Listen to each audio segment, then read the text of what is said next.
let's talk about my new home, Albuquerque, New Mexico.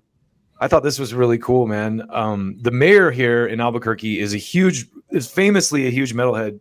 That's cool. And I've actually talked to people in bands locally who are like, "Oh yeah, dude, he'll show up at shows sometimes." Like the mayor. Let's get him on. Dude, honestly, we should. I would love to interview him. That's a great idea, actually. So anyway, this story I thought was great.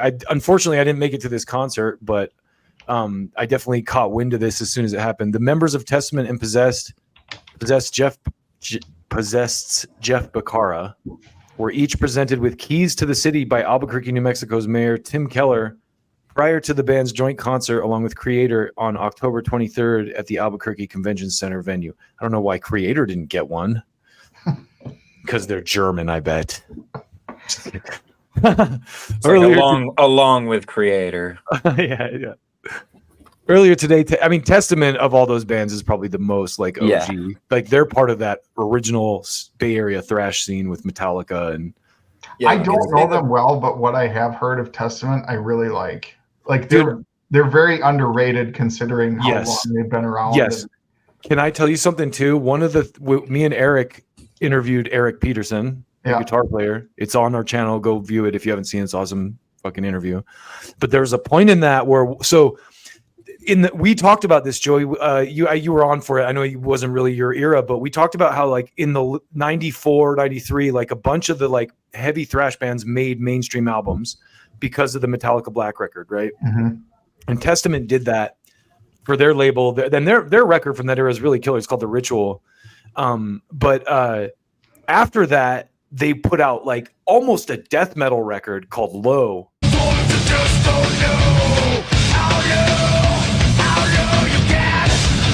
That's like one of my favorite albums of theirs. And I asked Eric Peterson about that, and he said like they totally did that as like a fuck you to the label. Because the label came in and was like, we're kind of hearing this. And he's like, oh yeah, well, this is what we're playing right now. And it was like it's like heavy, like Chuck Billy, the singer, even started doing like deathier growls and stuff. Like his voice got heavier. Like, and so I respect the fuck out of them for that. Like, oh yeah, I've listened to that album. Oh, it's so good. And there's a song called Dog Face Gods.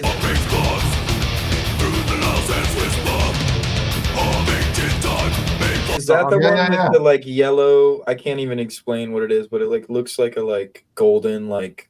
Yeah, it's like it's a dude face like, thing. Yeah, thing. I don't know what the cover looks like, to be honest. I just know it based off of you listening to it, so I've seen the cover around. That album, because it's such a great record too, because it's not really death metal, but it's not really thrash. It like they actually like kind of like walk the tightrope between like actual death metal and just like good kind of like song structured thrash, you know. Anyway, Testament is an incredibly underrated band. But anyway, earlier today, Testament shared a photo of the band members posing with Keller while holding the keys and including the following message. A few nights ago, before a packed concert at Albuquerque Convention Center, the boys received the keys to the city, courtesy of the Keller Bros. And there's Mayor Keller on his handle on there. And Metal Minister Scott Keller, that's his brother, I guess. These genuine metal keys are modeled after those which were once unlocked the city's jail cells. Towards the end of the set, Testament 1987 prison breakout anthem Over the Wall was played, in dedication to which Tim Keller responded with a mayoral crowd surf. How awesome is that? Like, what a cool dude. Let's get him on. That would be fun. We'll get Tim Keller. That's our goal. I'm definitely and then just grab some news and talk to him about it. That'd be fun. I mean, honestly, I might be able to get him in person too, because he's at shows a lot, you know, so I might be able to just walk up to him and tape an interview too. But I would like to get him on the show. Like maybe we can get him on a Monday Night Raw for a little while. Yeah, let's interview him and then let's just talk some news. Just talk metal with him even about his upbringing and like all that kind of stuff. Thanks to the Keller Bros, City of Albuquerque, the great honor, and the Albuquerque fans, ABQ fans, for always making the band feel so at home in the Duke City. So I will say this too. I'm sure they call it the Duke City because of John Wayne.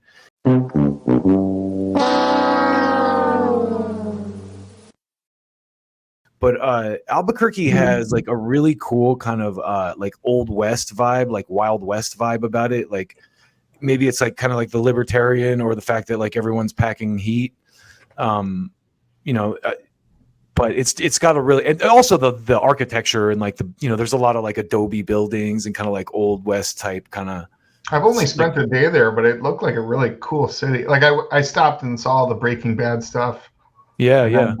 Then, I stopped at the Petroglyphs National Petroglyphs, Monument. okay. Yeah, that's on really cool. The west side. Yeah, and there's just a lot of cool history here because it's like a really old city. Like I'm right by this rail yard, and it's this gigantic building where they used to service like steam engines and shit, you know? That's cool. Yeah, and I've noticed too that it's a lot less like polluted. Like the sky at night is very clear, and like there's a lot more like open area than like like LA or totally. a big city. Interesting thing, and then before I don't want to spend too much time on this, but like one of the reasons for that is because of the elevation here, because we're at the same elevation as Colorado. So a city like Arizona, like in Phoenix, they're in this valley, and there's so much closer to sea level that it's like kind of hot, way more hot there, and traps the heat, where up here it's a little more airy. It's like they call it the high desert because it's kind of the elevated desert, and so it's dry heat, but it doesn't like, it's not like Texas heat or Phoenix heat where it's like trapped and it's just like constantly hot. It gets really cool at the night in the evening here, a lot like LA does because of the ocean breeze. Yeah. Anyway, thanks to Keller Brothers. Okay, so Becerra also shared a photo of the key and wrote, "Tim, honored to receive the key to the city of Albuquerque. I support Tim Keller. I support the Democrats in New Mexico possessed."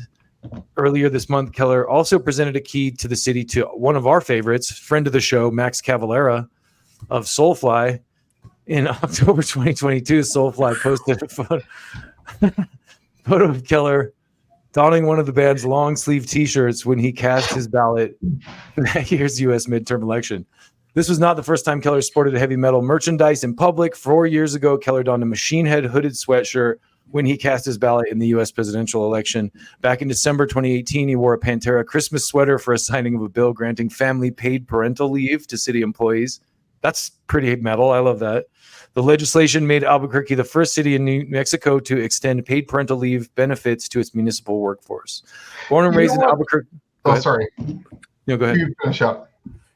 Oh, yeah. So born and raised in Albuquerque, Keller's a well-known fan of heavy metal music and often attended shows in the city. He has also introduced metal bands, including Anthrax and Trivium on stage. Albuquerque's always been pretty strong on the heavy metal front. Keller told the New York Times 5 years ago, "What can I say? This is something I've been into for a long time." Keller told the Albuquerque Journal his favorite heavy metal group is the Brazilian band Sepultura, of whom Cavalera is the founding member. "They are awesome," he said. "It's the music of empowerment." Keller, a Democrat, took over the mayor of New Mexico's largest city. In December 2017, he replaced two-term Mayor Richard Berry, who did not seek re-election. And I was just going to say, like, even if I wasn't a fan of metal, I just think this is cool because the guy is like so not your typical politician. Like he's just being himself. And I think that's awesome. Does he have tattoos? Authentically Tim Keller. That's a good question. I don't know that he visibly does, but I'm going to show you the picture right now so you can see what he looks like. Because I know it's like a lot, like it's not very professional or considered professional to have tattoos like that. But. Yeah, this is him right here. He doesn't look like he's tatted. Chuck's got a Reservoir Dogs t-shirt on, though. That's pretty tight. That's Alex Skolnick. That's Eric Peterson, the man, the myth, the legend, and Tim Keller, Albuquerque. And there's the keys they gave him. So the keys apparently are modeled after keys that work in like these Old West like prisons that were here. That's dope. Yeah, see, these genuine metal keys are modeled after those which once unlocked the city's jail cells. Towards the end of the set, Testament's 1987 prison breakout anthem "Over the Wall" was played in dedication, to which Tim Keller responded with a mayoral crowd surf. Did you know Chuck Billy's first cousins with Stephen Carpenter of the Deftones? No, but it makes sense. I mean, they look like Stephen Carpenter looks like he probably had like Chuck Billy. I think has some Native American, some indigenous. He and Carpenter looks like that too. Is it Stephen? I always thought it was Stephen Car. Yeah, I mean, it doesn't matter. Stephen So, When they Curry. spell it with a PH, I never know how to pronounce it. well, just to address that a little bit too, because I mean, no one's perfect, right? Like I make mistakes all the time, and I recently said, I should pull this up, but I said Sammy Do It when I was talking about Sammy from Acid Bath, and these people in the comments are like, no, it's Sammy Dewey. And I was like, you're not, you stupid American. You never pronounced the French name correctly. You know, I kind of like uppity about it, but also, you know, whatever. Like it was my mistake. You know, no one's perfect, but this guy. I would have said duvet, so you're better than me. Well, that's how you say it. It's duvet. Oh, duvet. No, duvet is a little bit different. All right, I would have said like duvet or something. At least you didn't say bidet. Yeah. But I posted this picture too. This guy. I was like, oh, you did not pronounce the name correctly, you stupid Americans. Yeah. You know, like anyway. Oh, that's great. But with all due respect, like no disrespect to the French people, I just thought that was funny. And it was my mistake, so you know, I had to. I have no idea how to pronounce French last names. Yeah, there's a couple of things I've said wrong that people have had to correct. Even the Gojira brothers, I don't know how to say their last name. Duplantier, yeah. Sure, there you go. Like for some reason, whenever I see that, I always think of the Planters Peanut guy. Yeah, You know, Yeah. the guy with with the monocle. monocle. You gotta have like a monocle. Yeah.